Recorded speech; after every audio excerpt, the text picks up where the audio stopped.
నమస్కారం, జీ న్యూస్కి స్వాగతం. ఈరోజు వార్తా విశేషాలు. మేమంతా సిద్ధం పేరుతో సీఎం జగన్ చేపట్టిన బస్సు యాత్ర 13వ రోజుకి చేరింది. ఈ మేరకు శుక్రవారం ధూళిపాల రాత్రి బస నుంచి బయలుదేరి సత్తెనపల్లికి చేరుకున్నారు.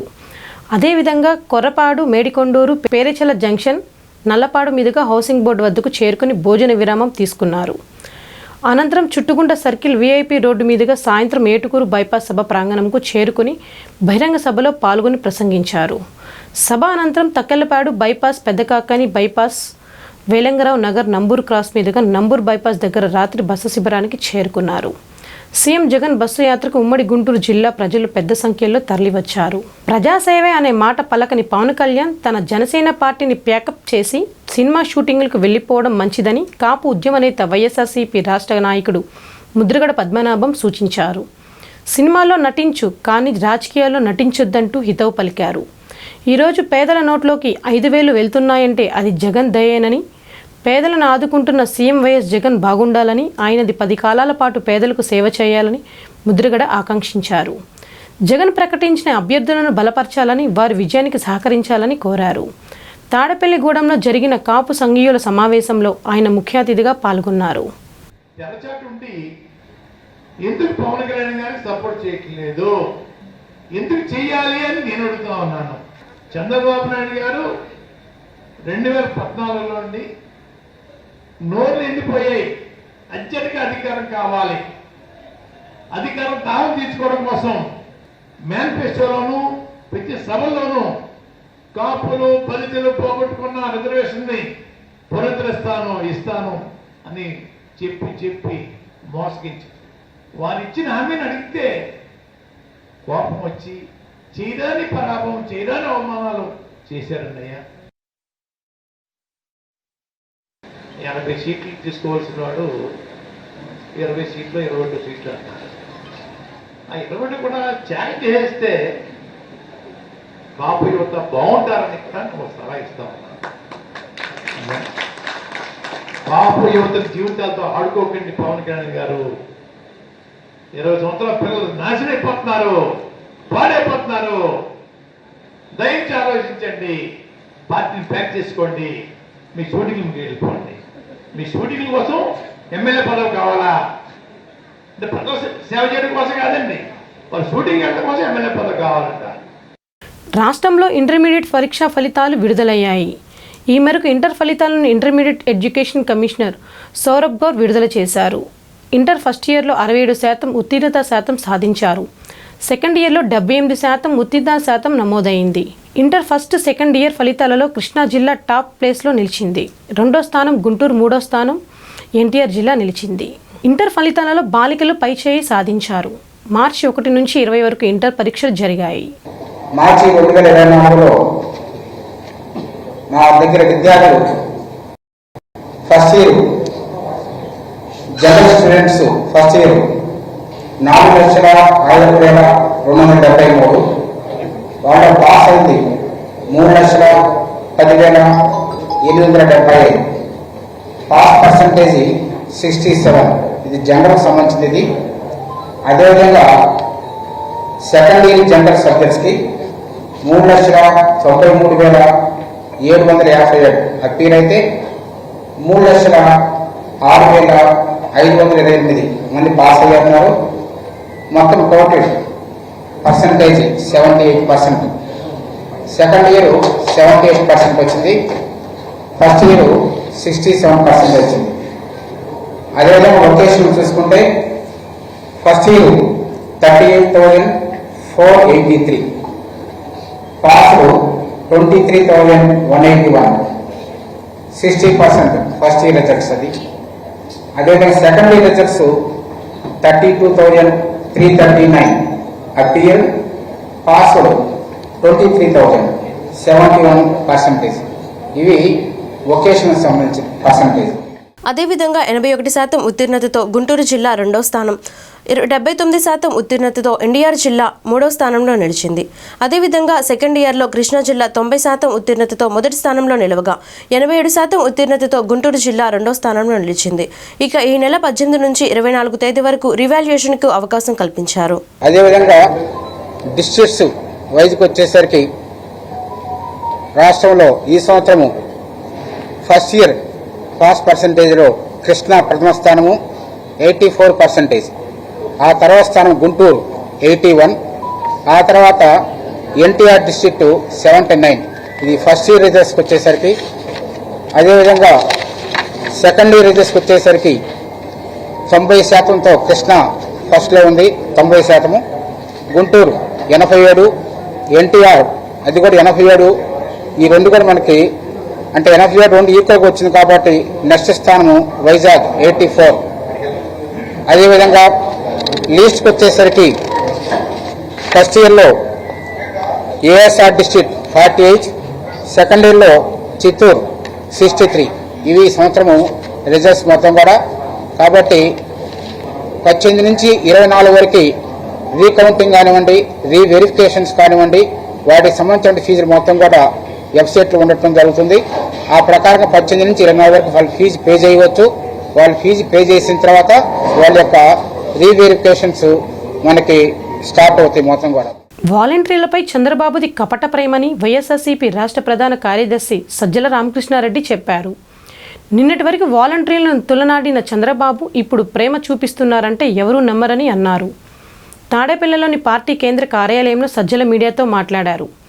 గోనె సంచులు మోస్తారు, ఆడవారి వివరాలు సేకరిస్తారు, అర్ధరాత్రి తలుపులు కొడతారని వాలంటీర్ల గురించి నిన్నటి దాకా అన్న చంద్రబాబు ఇప్పుడు వాలంటీర్లను కొనసాగిస్తా, 10,000 ఇస్తా అంటూ వాలంటీర్లు జనం నమ్మరని చెప్పారు.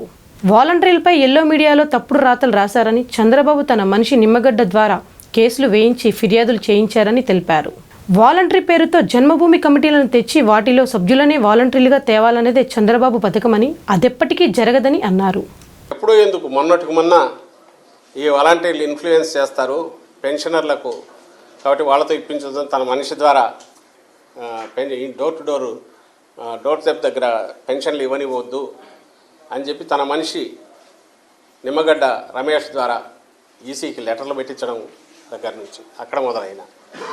అంతకుముందు వీళ్ళేందుకు గోనె సంచులు మోసే ఉద్యోగమా, ఇళ్ల తలుపులు కొడతారు, ఆడవాళ్ళ వివరాలన్నీ సేకరిస్తారని తాను తన దత్తపుత్రుడు అసహ్యకరంగా మాట్లాడిన మాటలైనా, రాష్ట్రంలో అమ్మాయిలు ఎక్కడన్నా ఇదైపోతే అదంతా కేసులన్నీ వీళ్ళ ఇదున్నారు వెనక వీళ్ళున్నారన్న, వాలంటీర్లు అంటే వైఎస్ఆర్సీపీ కార్యకర్తలన్నా వాళ్ళ తాట తీస్తామని మాట్లాడిన వాళ్ళ నాయకులు మాట్లాడినాయి. ఇవన్నీ ఎట్లా మర్చిపోతారు? వాలంటీర్లు కాదు జనమైన ఎట్లా మర్చిపోతారు?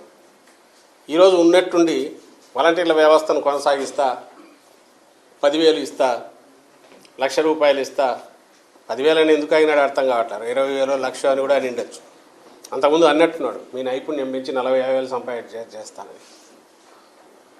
ఈ ముందన్నవి ఎప్పుడైతే అంతగా రాగానే ఆ వ్యవస్థనే తీసేస్తాను అని ఎప్పుడైతే అన్నాడో వాటిని పక్కకు తోసేసి ఉన్నట్టుండి ఇది అనడంతో ఈయన ఎంత అబద్ధాల కోరు ఈ రోజుకు మారలేదు. 95లో ఎట్లున్నాడో 2024లో కూడా అట్లే ఉన్నాడు. 14లో ఎట్లా మోసం చేశాడో అంతకు డబుల్ మోసం ఈసారి చేస్తాడని ప్రజలకు బాగా అర్థమైంది ఈ మాట మాట్లాడడంతో. ఇప్పుడు వ్యవస్థను కొనసాగిస్తానంటున్నాడు, వీళ్ళని ఉంచాడు, ఈ వాలంటీర్లను తీసేస్తాడు, జన్మభూమి కమిటీల్లో ఉండే వాళ్ళను దాంట్లోకి తీసుకొచ్చేసి వాళ్ళకి 10,000 చేస్తాడు, వాళ్ళకి 15,000 కాదు 20,000 చేస్తాడు, పై ఆదాయం కూడా వచ్చేది. తెలుగుదేశం అధినేత చంద్రబాబు నివాసంలో ఎన్డీఏ కూటమి నేతల సమావేశం జరిగింది. చంద్రబాబుతో జనసేన పవన్ కళ్యాణ్, రాష్ట్ర బీజేపీ అధ్యక్షురాలు పురంధేశ్వరి, జాతీయ ప్రధాన కార్యదర్శి అరుణా సింగ్, మాజీ మంత్రి సిద్ధార్థనాథ్ సింగ్లు సమావేశమై కీలక అంశాలపై చర్చించారు. ఉమ్మడి మేనిఫెస్టో, తదుపరి ఎన్నికల ప్రచార శైలి, భవిష్యత్తు కార్యాచరణ, క్షేత్రస్థాయి పరిస్థితులపై చర్చించినట్టు సమాచారం. పరస్పర మార్పు కోరుకుంటున్న వివిధ స్థానాలపైన కూటమి నేతల మధ్య చర్చ జరిగినట్టు తెలుస్తుంది. ప్రధాని మోదీ పాల్గొనే బహిరంగ సభల నిర్వహణపై నేతలు చర్చించారు. ఫోన్ ట్యాపింగ్, కొందరు ఉన్నత అధికారులు ఏకపక్ష వైఖరి తదితర అంశాలపై నేతల మధ్య చర్చకు వచ్చినట్టు తెలుస్తుంది. బెయిల్ మీదున్న రాష్ట్ర ముఖ్యమంత్రి వైఎస్ జగన్మోహన్ రెడ్డి, మాజీ ముఖ్యమంత్రి చంద్రబాబు పాలన ప్రజలకు అవసరమా అని ఇండియా కూటమి నేతలు రామకృష్ణ, శ్రీనివాసరావు ప్రశ్నించారు. దేశ ప్రధాని నరేంద్ర మోడీ ఎమోషనల్ రాజకీయాలు చేస్తున్నారని ఆరోపించారు. ఇండియా కూటమి ద్వారానే దేశ పురోభివృద్ధి సాధ్యమన్నారు. ఇండియా కూటమి బలపరిచిన అభ్యర్థులను గెలిపించాలని కోరుతూ గుంటూరు వెంకటేశ్వర విజ్ఞాన మందిరంలో బహిరంగ సభ జరిగింది. ఈ సందర్భంగా సిపిఐ, సిపిఎం రాష్ట్ర కార్యదర్శులు రామకృష్ణ శ్రీనివాస్ మాట్లాడుతూ వాలంటరీ వ్యవస్థ చుట్టూ రాజకీయం తిరుగుతుందని ఎద్దేవా చేశారు. ఓట్ల కోసం ఇంత దిగజారుడు రాజకీయాలు అవసరమా అని నిలదీశారు. ఇండియా నంబర్ 2 కానీ మన ప్రపంచంలో అత్యంత కఠిన దరిద్రులున్న దేశం నంబర్ 1 ఇండియా. ఇండియానే ఉంది ఇవాళ, ఏ రంగంలో కూడా ముందుకు పోరా. దాని గురించి మాట్లాడరా, దాని గురించి చెప్పకుండా మీరు భయపడి, మీరు లొంగిపోయి సరెండర్ అయి వాళ్ళు ఎన్ని సీట్లు అడిగితే అన్ని సీట్లు ఇచ్చి కొన్ని సీట్లు ఇవ్వనైనా మాట్లాడాలి కదా. జగన్మోహన్ రెడ్డి పాపము ఏమీ మాట్లాడు, 10 ఏళ్ళుగా ఇంత మంచోడు ఎవడూ లేడు. ఎప్పుడన్నా వాళ్ళు ఏ బిల్లను పెట్టండి దానికి 2 చేతులు ఎత్తి నిలబడతారు. కాబట్టి అవండి ఇవాళ రాష్ట్రంలో ఇండియా కూటమికి ఎంతో ప్రాధాన్యత ఉంది. ఓకే, మన కూటమికి ఎంత బలం ఉందంటే అది ప్రజలు ఆదరిస్తే బలం పెరుగుతుంది. ప్రజలు ఆదరించకపోతే ఎవరు ముందుకు రాలేదు. ఈ కేంద్రంలో ఆర్థిక మంత్రిగా ఉన్నటువంటి నిర్మలా సీతారామన్ గారి భర్త పరకాల ప్రభాకర్ అని ఉన్నారు. ఈ మధ్య ఒక పుస్తకం కూడా రాసి రిలీజ్ చేసే తెలుగులో కూడా వచ్చిందంటున్నారు. ఆ సందర్భంలో ఆయన చెప్పాడు 2024 ఎన్నికలు 2029 ఎన్నికలు జరగాల వద్దా అనేది డిసైడ్ చేస్తాయని చెప్పాడు. అంటే ప్రతి ఎన్నిక ఒక ప్రాధాన్యత ఉంటుంది. ఈ ఎన్నికలు కూడా చాలా ప్రాధాన్యత ఉన్నది. కానీ కీలకమైన అంశం అంటే ఈ ఎన్నికల్లో మోడీ మళ్ళా గెలిస్తే 3వసారి ప్రధానమంత్రి అయితే ఇక 2029 ఎన్నికలు ఉండవు. అంటే ప్రజాస్వామ్యమే అడ్రస్ లేకుండా పోతుంది. 2014లో మోడీ అధికారంలోకి వచ్చినప్పుడు ఏం చెప్పాడు? అభివృద్ధి, గుజరాత్ లాగా అభివృద్ధి చేస్తే కొత్తగా ఓటర్లు అయినటువంటి వాళ్ళు యూత్ వెంటపడి భయం చేసి వచ్చేస్తున్న ఉద్యోగాలని చెప్పుకొని ఓట్లు కుమ్మేశారు. 2019 వచ్చేసరికి ఉద్యోగాలు లేవు, అభివృద్ధి లేదు, బ్లాక్ మనీ లేదు, పంపకాలు లేవు, పైగా ధరలు పెరిగింది, నిరుద్యోగం పెరిగింది. ఆ దెబ్బ తట్టుకోలేక జనాలందరినీ ఎమోషనల్ భావోద్రేకాల వైపు మళ్ళించాడు. రాష్ట్ర ప్రభుత్వం విడుదల చేసిన ఇంటర్మీడియట్ ఫలితాలలో ఆర్కా ఇన్స్టిట్యూషన్స్ విద్యార్థులు విజయకేతనం ఎగురవేశారు. ఈ సందర్భంగా ఏర్పాటు చేసిన మీడియా సమావేశంలో ఫలితాలు సాధించిన విద్యార్థులను చైర్మన్ రాము ప్రత్యేకంగా అభినందించారు. కష్టపడి కాదు, ఇష్టపడి చదవండి, మంచి ఫలితం సాధిస్తారనే సూత్రాన్ని ప్రతి విద్యార్థినికి మా అధ్యాపక బృందం చెప్పడంతోనే అన్ని విభాగాలలో విద్యార్థులకు మంచి మార్కులు వచ్చాయని తెలియజేశారు. ఈ సమావేశంలో డైరెక్టర్ అనిల్, వాసు, ప్రిన్సిపల్ తదితరులు హాజరయ్యారు. అద్భుతమైనటువంటి రిజల్ట్స్ సాధించినందుకు స్టూడెంట్స్కి, అలానే పేరెంట్స్కి మరియు స్టాఫ్కి కంగ్రాచులేషన్స్ చెప్తూ మా హైయెస్ట్ మార్క్స్ రిలీజ్ చేస్తామండి. 464 హైయెస్ట్ మార్క్స్, అలానే 460 ప్లస్ 27 మెంబర్స్ ఉన్నారండి జూనియర్ ఇంటర్ ఎంపీసీ విభాగంలో. అలానే 400 ప్లస్ వచ్చేసరికి 127 మెంబర్స్ ఉన్నారండి out of 314 members. 120 members out of 314 members ఉన్నారండి జూనియర్ ఎంపీసీ విభాగంలో. ఈ రిజల్ట్ రావడానికి దోహదపడినటువంటి ఆల్ అంటే డైరెక్టర్ అండ్ చైర్మన్, అలానే ఫ్యాకల్టీ మెంబర్స్, అలానే డీన్, పర్టికులర్గా నాన్ ఫ్యాకల్టీ వింగ్లో ఉన్నటువంటి చాలామంది ప్రిన్సిపాల్స్, వీళ్ళందరూ సహకారం ఉందండి. దాని ద్వారానే మేము సాధించగలుగుతున్నాం. హైయెస్ట్ పర్సంటేజ్ పాస్ పర్సంటేజ్ని ఇస్తూ మాకు జూనియర్ విభాగంలో highest pass percentage 99.2 pass percentage అండి. నేను ఆర్కా కాలేజీ డైరెక్టర్ అనిల్ కుమార్ అండి.